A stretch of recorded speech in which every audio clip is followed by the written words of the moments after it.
యేసు ప్రభువుని మించిన స్నేహితుడు మరొకడు మన జీవితంలో దొరకనే దొరకడు.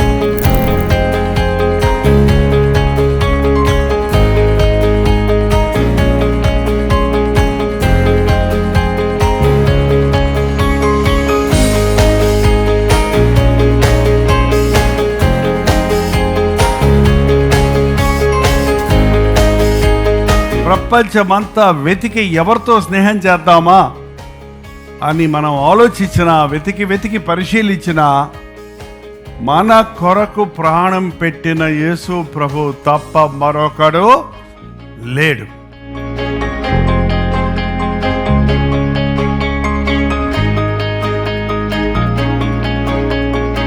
Be friendly with everybody but don't have a special friend. అందరితో స్నేహంగా ఉండొచ్చు, అది మంచిది చెప్పాడు ప్రభు. కానీ ఎవరిని ప్రత్యేకంగా మనం స్నేహం చేయకూడదు.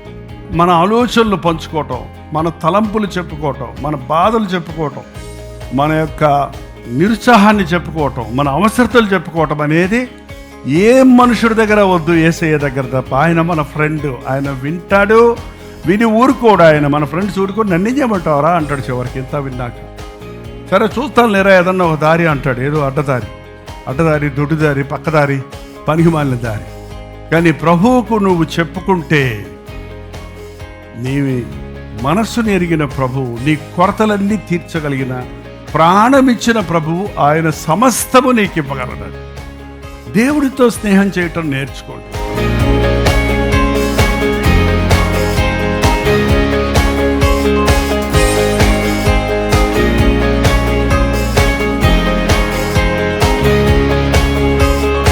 ప్రార్థన చేస్తున్నాం అనే మాట వాడుతున్నాం, కానీ దాన్ని మనం ఎలా చెప్పొచ్చు అంటే, నేను దేవుడితో స్నేహం చేస్తున్నాను, దేవుడితో నా హృదయాన్ని పంచుకుంటున్నాను, ప్రభు ఇచ్చే సలహాల కొరకు నేను ఎదురు చూస్తున్నాను.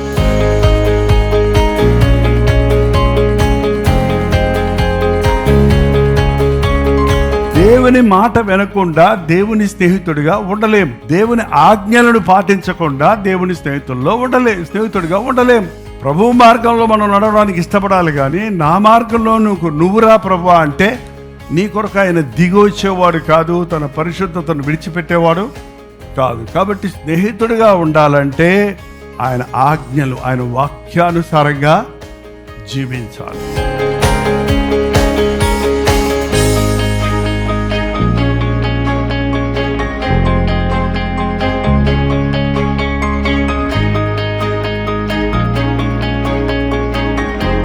నువ్వు ఎవరి స్నేహం కోసం తహతహలాడవు.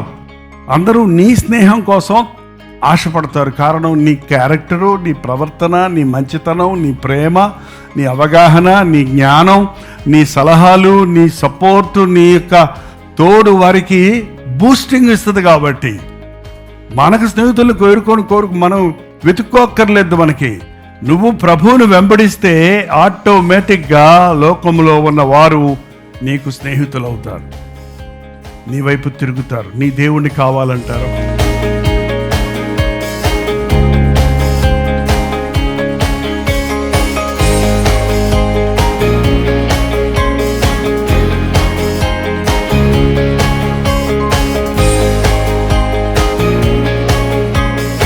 కాబట్టి మన జీవితంలో జ్ఞాపకం చేసుకోండి, యేసు ప్రభువును మించిన స్నేహితుడు మరొకడు లేడు.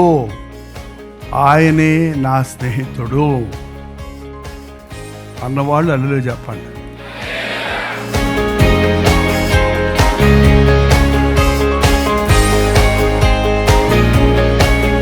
ఫ్రెండ్ అనేవాడు తప్పకుండా విమర్శిస్తాడండి. Your first critic should be your friend, otherwise he is not a friend at all. నీలో ఉన్న తప్పుకు ఖచ్చితంగా నీకు చెప్పలేని వాడు నీ స్నేహితుడు కాడు, నీకు హాని చేసేవాడు అవుతాడు. నువ్వేం చెప్పినా సరేరా అనేవాడు నిన్ను నాశనానికి నడిపించేవాడే కానీ నిన్ను సరిచేసేవాడు కాదు. అందుకనే యేసు ప్రభు ఒక్కడే మన తప్పును వెంటనే ఖండిస్తాడు. ఆయన మనల్ని ప్రేమిస్తాడు, కానీ మన తప్పును ప్రేమించడు. ఆయన నీతిని ప్రేమిస్తాడు, దుర్నీతిని ద్వేషిస్తాడు.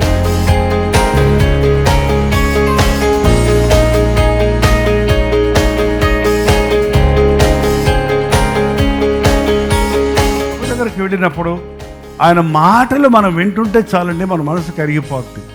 నీకు దేవుని మీద ఎక్కువ ప్రేమ పుట్టాలంటే, ఆయనతో స్నేహం బలం అవ్వాలంటే ప్రభువు మాటలు వినటం నేర్చుకోవాలి. యేసయ్య మాటలు దావీదు మాటల కంటే శ్రేష్టమైనవి, మనుషుల మాటల కంటే బహుశ్రేష్టమైనవి. యేసయ్య మాటలలో ఆయన అక్కర చూపిస్తాడు మన గురించి. ఆయన ప్రపంచంలో ఉన్న కథలన్నీ మనకు చెప్పకపోవచ్చు, కానీ మన కథ మనకు చెప్తాడు. జరిగే అద్భుతాలు ఆశ్చర్యాల గురించి ఆయన వివరించకపోవచ్చేమో, కానీ నీ బ్రతుకులు ఆయన దాచి ఉంచిన సిరులను గురించి నీకు తెలియపరుస్తాడు. నీ దుఃఖంలో పాలిభాగస్తుడు అవుతాడు. మనం ఏడిస్తే ఏడ్చేవాడండి యేసయ్య.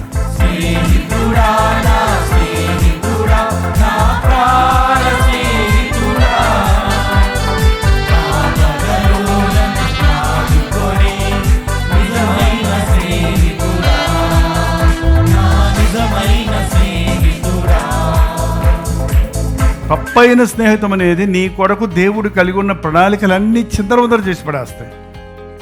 నీ తలంపులు, నీ ఆశలు, నీ కోరికలు అన్నీ మారిపోతాయి. కాబట్టి యేసు ప్రభు బిడ్డలకి ఎవ్వరితో ఫ్రెండ్షిప్ ఉండకూడదు. అటెలిడగై స్నేహంగా ఉండండి, శక్యమైతే అందరితో సమాధానంగా ఉండండి. కానీ నీ హృదయ రహస్యాలు పంచుకోగలిగినంతటి అవసరత లేదు. నీ సమస్యలన్నీ చెప్పుకొని పరిష్కారాలు పొందడానికి ఈ లోకంలో ఏ స్నేహితుడు మనకి పనికి రాడు. ప్రభు నా స్నేహితుడు.